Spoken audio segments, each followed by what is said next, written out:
It's Danny Flexon here for Seconds Out. Delighted to be joined by Hall of Fame promoter and my good friend Frank Warren. Frank, how are you doing? I'm fine, Dan. How are you, mate? I'm very good, thank you.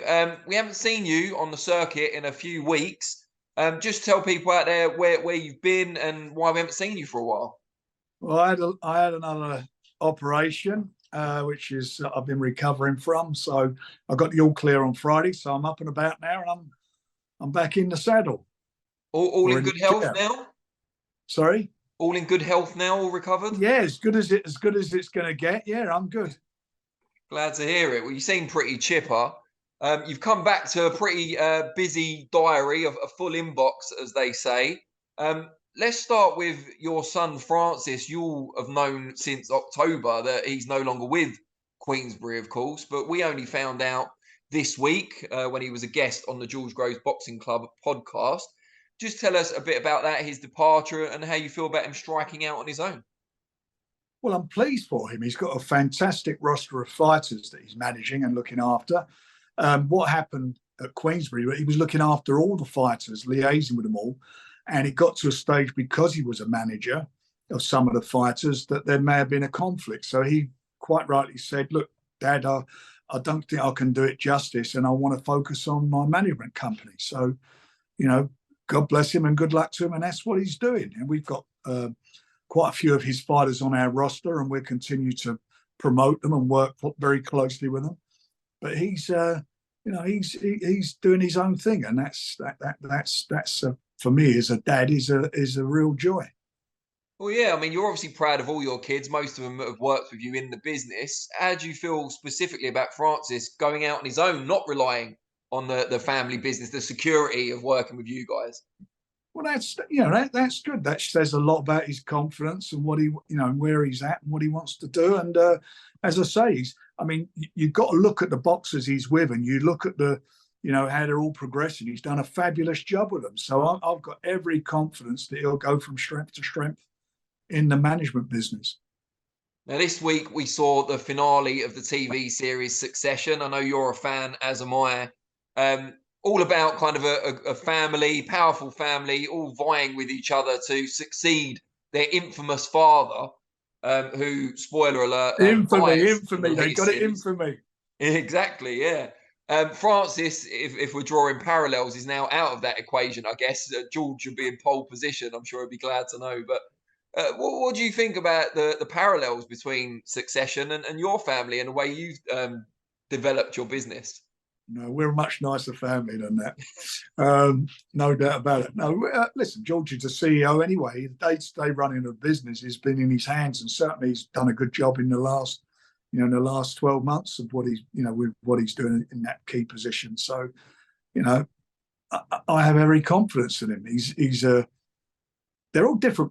All my kids have got different personalities. They're all different, and George is very different. He's very calm, collected. He's, I'm a little bit hot-headed sometimes, and I can be a bit, but he's very thoughtful, and he thinks things through, and he's got his way of doing things, and he's been delivering.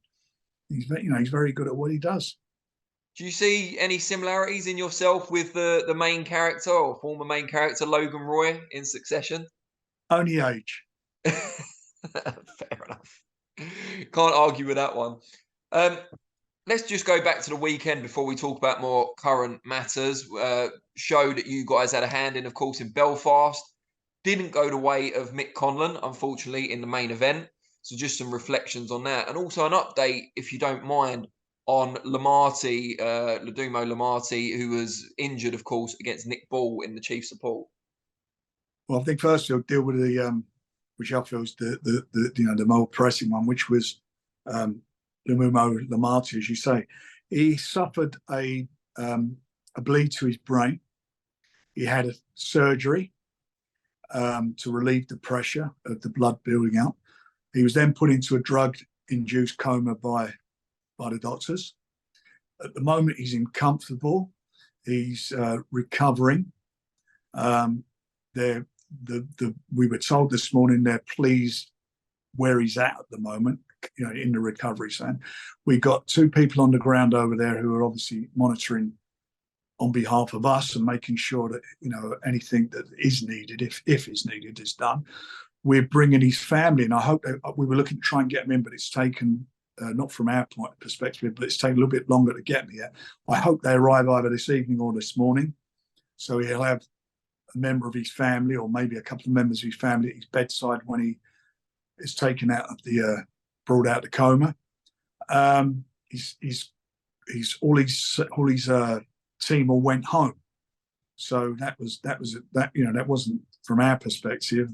That's what happened. They did, but once his family get here, all we can do is just keep our hands together and pray that he shows his true fighting spirit as he showed on Saturday in his fight against Nick Ball, where he showed what a fighter he was and what a brave guy he was. Let's hope that brings him through and he makes a real safe and speedy recovery. We, of course, echo those sentiments. A lot of thought, understandably, is going to go into the condition of Lamati, but I just want to ask, have you spoken much since Saturday night to Nick Ball and how he's kind of dealing with it? I spoke with Nick, and he was very, very, very, very, distraught and sad about it, as you could expect. That was his main concern, and it's, from a professional point of view, he really did box well, I thought, on Saturday. He done extremely well, but I don't think really it's appropriate to even go into that now. All I would say is Nick is one of our key fighters. We've got big expectations of him, and I expect him to become a world champion. But it's just it's a terrible thing that happened on Saturday. Terrible thing. We talked a little bit there about the future for Nick Ball. There's obviously Conlan, who came up short, unfortunately, in the main event. But there's also Leigh Wood, who regained his WBA featherweight title on a show in Manchester against Mauricio Lara. Have you had a chance to catch up with that one? If so, what did you make of it? I did see it. I actually see it last night. I watched that last night, and I thought he done extremely well. He done well. I mean, it's a bit poor that the other guy come in overweight and fouled the weight. But listen, we've all been in that position, and things like that have happened. But Leigh did what he had to do, and he done it. And good luck to him. And God bless him. He come through it. We had no problem in making that fight with Nick. Not a problem at all. Be a great fight to make. Or maybe him and Mick. If Mick decides that he wants to fight on, that'd be a great fight in Belfast. So there's quite a few things, but obviously Mick's, at the moment I'm sure he's quite down, and he shouldn't be down, but he's probably down because of what happened on Saturday. But hopefully he can, if he carries on, Top Rank, he's got Top Rank behind him, and we'll help with it if whatever needs to be done, and hopefully getting back in the swing. And there was a third world title show at the weekend, the Boxer show in Bournemouth. And while it was a heartwarming triumph for Chris Billam-Smith to win in front of his home fans, it wasn't the most exciting fight we've ever seen. In fact, far from it. What did you make of that? Did you manage to watch the whole thing? I did. How I kept awake, I don't know, but I did. But to be honest with you, Dan, he just, he won it, and good luck to him in front of his fans, and that was a nice ending for the fight. But what a dreadful fight. It was just an awful fight, and there was times it looked so amateurish. The way Lawrence was going in there, and he was like flailing away, and where you're not shaping up properly. It was quite a strange turnout, and there was 2 knockdowns that I don't think were knockdowns off of what I see on TV. Having said that, you could have had more points taken away from him for what he'd done, or even be disqualified. I think he was lucky to see the end of the fight. But it was a dreadful fight. It's probably one of the worst fights I've seen for a long, long time. Have you ever had similar issues? Any of your fighters come to mind in the past where they just haven't had a style that appeals to the public, but there's other elements to them? Maybe they're just very successful, they win the world titles, and you promote them, but it's a hard sell. Yeah, there's been a couple. I mean, Johnny Nelson, when he was fighting, and we kept him, he was with us. I think he was champion for 8 years with us. Correct me if I'm wrong. But if you think about a couple of fights that he went into before that, I mean, he had some real bad performances. But he came through and got himself involved in a couple of good fights as well. But it is tough sometimes. There's been a couple. I mean, I could go back and look at like Akinwande. Oh yeah. You remember years ago, him and Scott Welch. What a dreadful fight that was. I mean, but there's been a few of them like that. It happens. But I've got to tell you something, I don't think people will stand for that fight again. I mean, who would want to watch that again? Well, yeah, apparently Okolie is exercising the rematch clause, so Yeah, we luck. might have to. Well, we don't have to watch it, but it'll be on. Yeah, well, I won't be watching it. That's for sure. Fair enough. Now let's get to the meat of things. We heard last week that a formal offer had been sent out to Anthony Joshua to fight Tyson Fury at the beginning of September at Wembley. We now hear, I saw a tweet earlier referencing the TalkSport interview you did with Gabby Agbonlahor, and apparently they don't want it, or his management team don't want it. They want to stick with the original plan, which is a fight in August, I think August the 12th or 11th. Yeah. And then Deontay Wilder in December in Saudi. How disappointed are you? And is it completely dead in the water now? Well, it's dead in the water as of yesterday because George spoke. Well, last week they got the offer. Matchroom got the offer. George then spoke with Eddie Hearn and they said they were going to consider it and get in touch with them and see what's what. In the meantime, George met with his management company yesterday, 258, and they confirmed what you just said, that he's going to fight in August and then he wants to fight in Saudi because it's a big money offer. And I think AJ himself said a couple of weeks ago he's only in the business for money. So he doesn't want it. I mean, I think both fights could happen. You know, why can't he fight, instead of fighting August against whoever he's going to fight, why doesn't he fight Tyson early September and then go and have his fight against Deontay in Saudi in December? It make a lot of sense, and I'm sure the fans would like to see it. And you know, Tyson, they'll keep calling Tyson back greedy, belly and greedy. Tyson's saying, I'm not waiting. I'm not this Saudi Arabian situation. I'm willing to do the fights in the UK. Let the fans see them in the UK. Both the fights, but both the boxers, Usyk as well, they are waiting for the big payday. And I get that. I understand that. In their minds, they think they can go and get probably 3-4 times the amount of money they would get paid in the UK. I understand that. But that is what it is. So don't blame Tyson for that, because he wants to fight. He wants to fight. And that's the truth of the matter. So do you feel if AJ were to fight Tyson in September and get, let's say, pulverized, just for argument's sake, do you think the Wilder fight then still sells in December for him? I don't know. I mean, look, they're interested in Wilder fighting AJ. Wilder's lost 3 fights against Tyson. He's lost his last 3 fights. So why not? I just think from their point of view, maybe they think if AJ takes the tick over, looks impressive, it's a good fight against Wilder commercially. If he gets battered by Tyson, which could happen, then it's maybe dead in the water. Let me tell you something. Look, we've all got our views on it. I think that Deontay will beat him. I may be wrong. But if he does beat him, then him and Tyson's completely dead in the water. It's lost anything.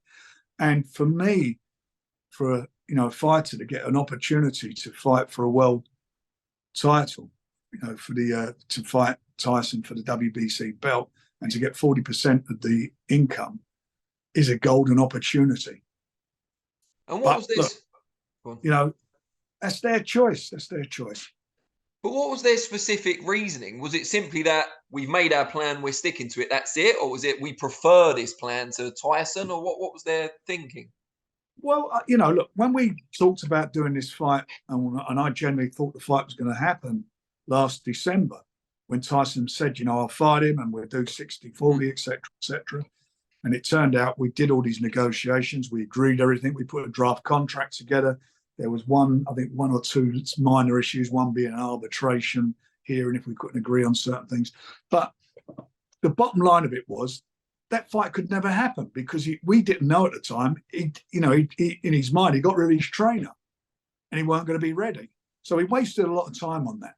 And I don't want to waste a lot of time on this one. And it's not about putting deadlines down before all the people start, banging the keyboards and so forth. It's about trying to get, we've got dates to put fights on and we've got to work towards those dates. And you can't keep dragging it out.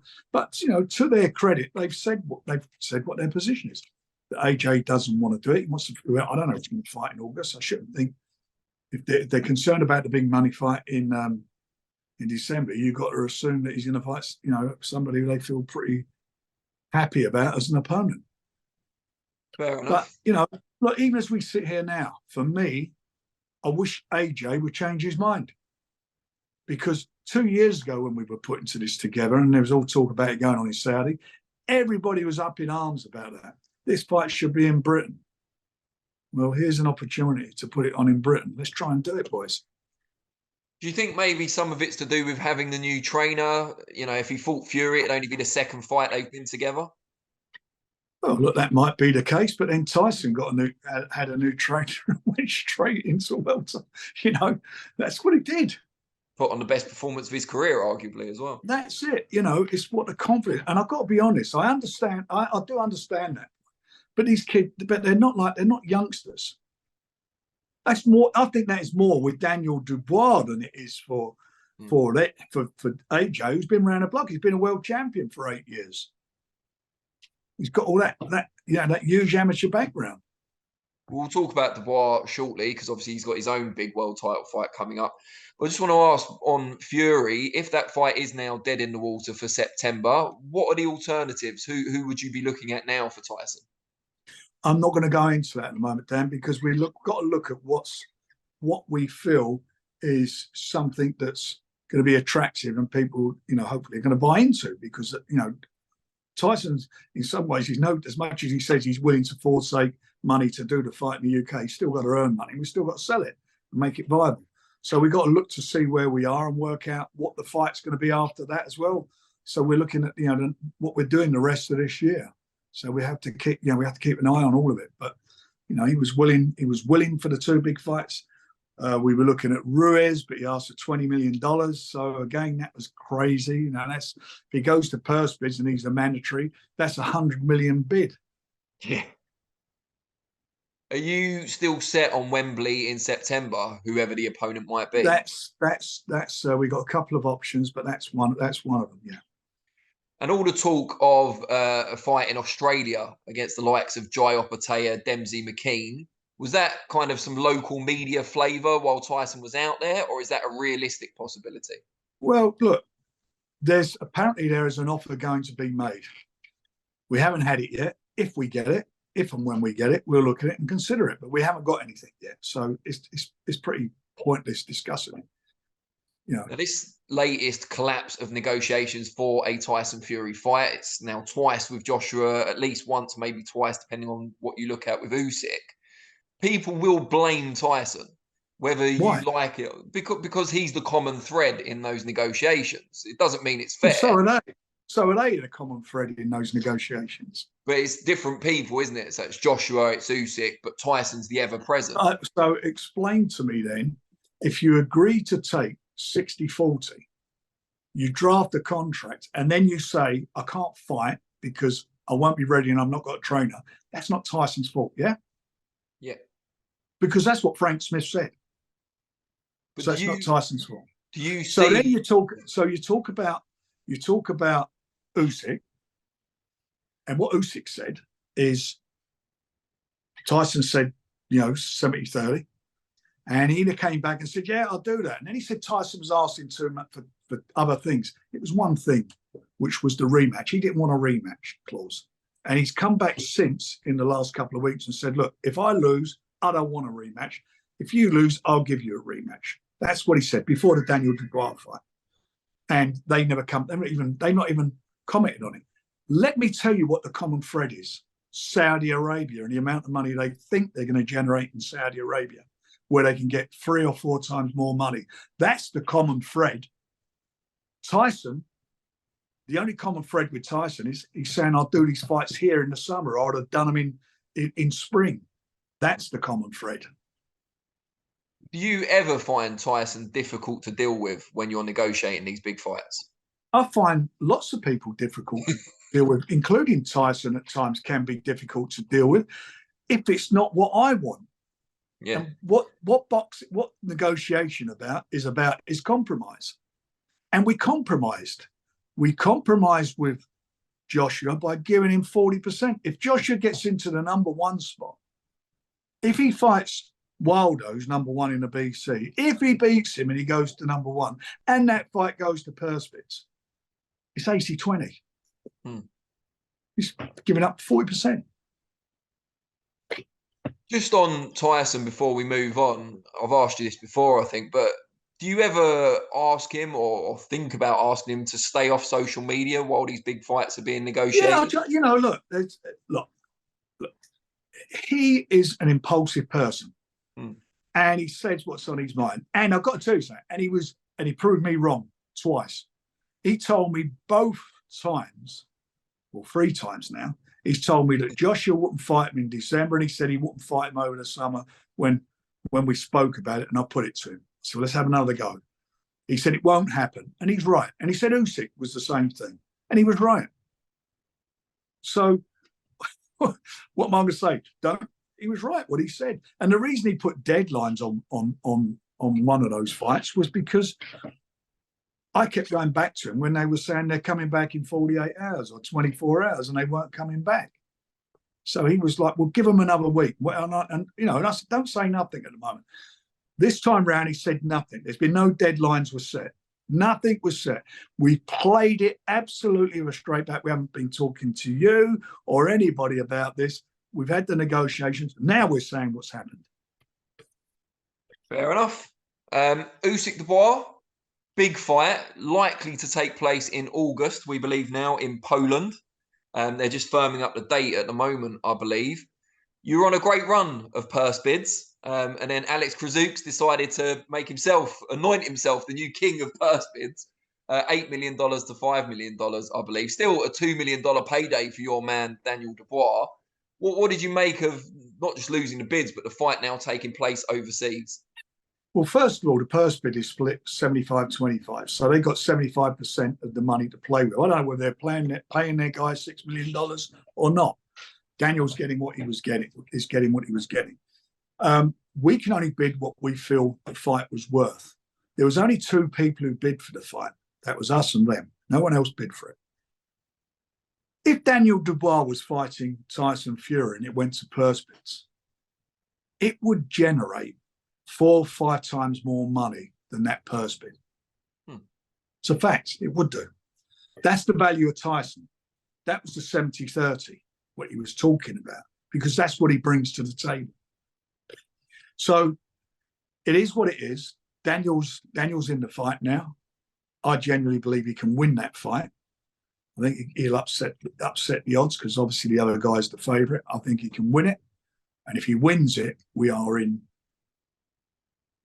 a great position. And Daniel will be in a great position. Well, talking of being in that great position, given the trials and tribulations Daniel's gone through, the loss to Joe Joyce, of course, how proud are you of the work you've done to bring him back to that WBA title and a $2 million payday, which is not to be sniffed at? Well, I'm pleased with what we've done, and we've stuck with him when a lot of people were saying, had their views, and he's proved to me what he was all about in his last fight when he tore his ligament, had the operation on his leg, and came back and do what he had to do.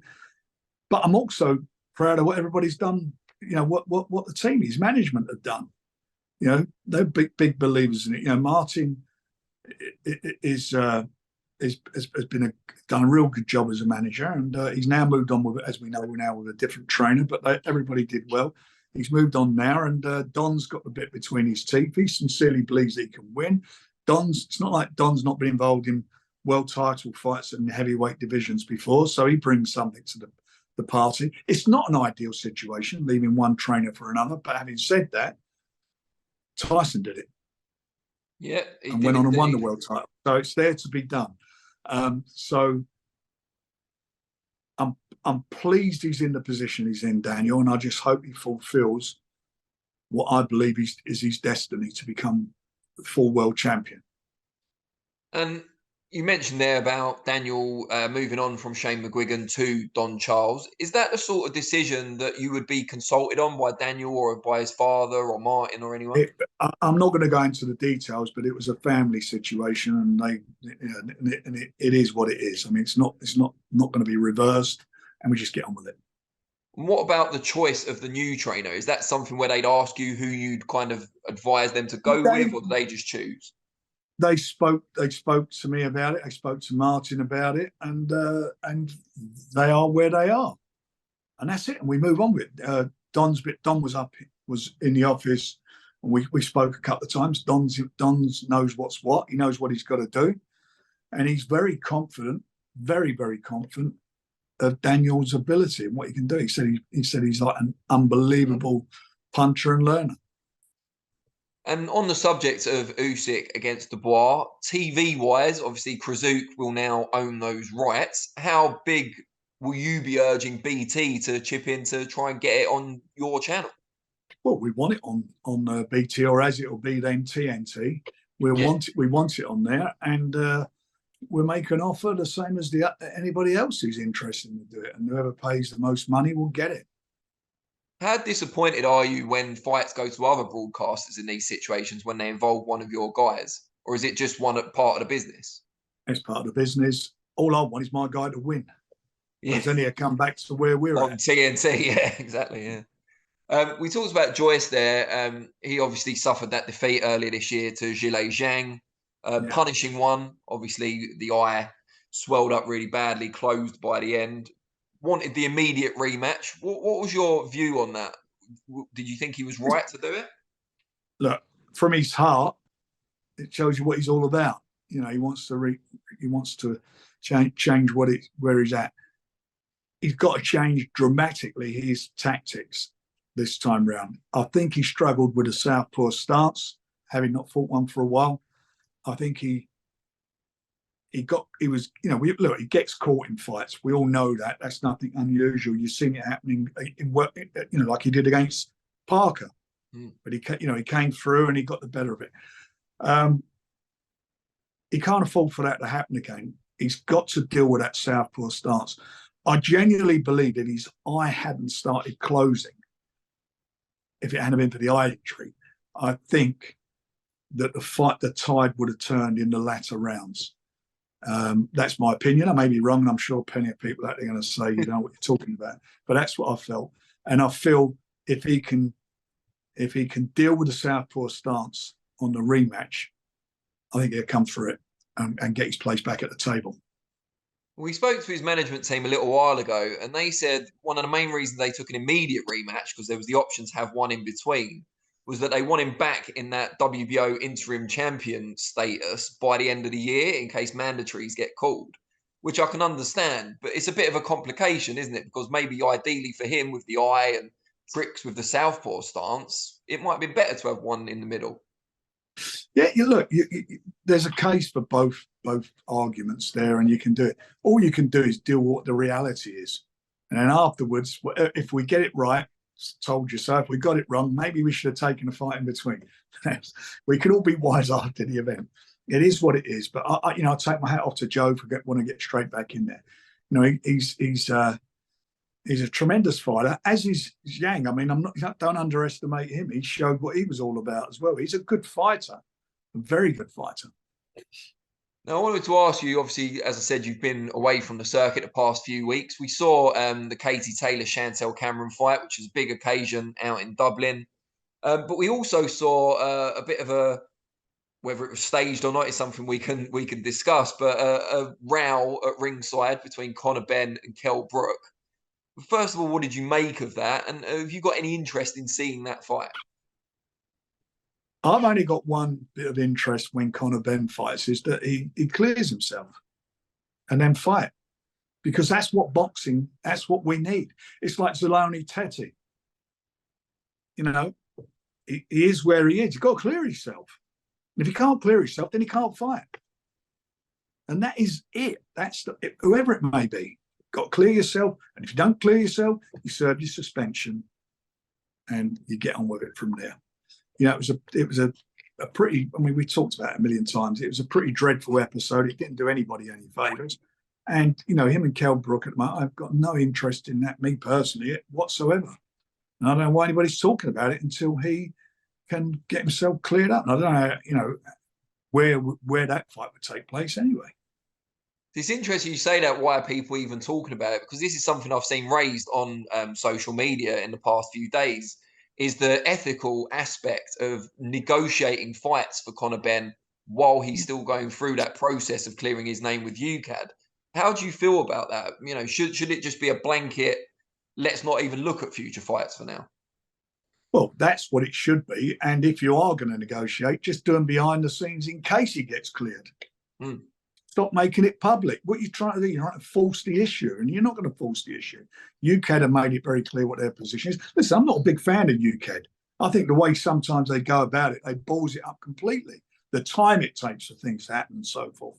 So I'm not a massive big fan, but that's who we deal with. That's what the sport, in this country has to do.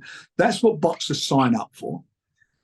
He was tested positive not once but twice. It was kept from everybody who we feel should have known about it. It was kept from the public who was still buying tickets and so forth. It's booking hotels. It was a nonsense, and he needs now to do one thing and one thing only, and that's clear his name. The WBC, I don't think that didn't work out at all. I mean, they came out on one hand, they said the laboratories that you're saying it was contaminated, the samples were contaminated. They said that was not the case in their findings, but then they decided that it was down to eggs, which Conor Benn actually said, to his credit, no, it wasn't. So you know what? Let UKAD deal with it. Put it in a neutral laboratory. You've got your B samples, test them, and let's just get on with it and get rid of the sorry episode. And if you've got a ban, get on with your ban. You've been out the ring now for nearly a year. I'm sure it'd be retrospective if there is a ban, and then you come back. If you're cleared, then brilliant. Everyone owes you an apology. Good stuff. Now let's bring it back to Queensberry and some more positive talk before we go. You've got Daniel Dubois, of course, with his world title shot in August. Taking him out of the equation for a minute, who's going to be the next Queensberry fighter to win a world title? Well, that's that. We've got a couple there. We've got, in the same weight category, we've got Denzel and Hamza. We're trying desperately to make a rematch for Denzel. With Janet Beck. Yeah, over here. We're trying to make that happen. And I think Hamza will fight for a world title also by the end of the year. So I think they look like they're in a real good position. Zach Parker to come back after his operation, get a couple of fights under his belt. And I think he's capable, very capable of winning the world title. We've got, quite a few boys.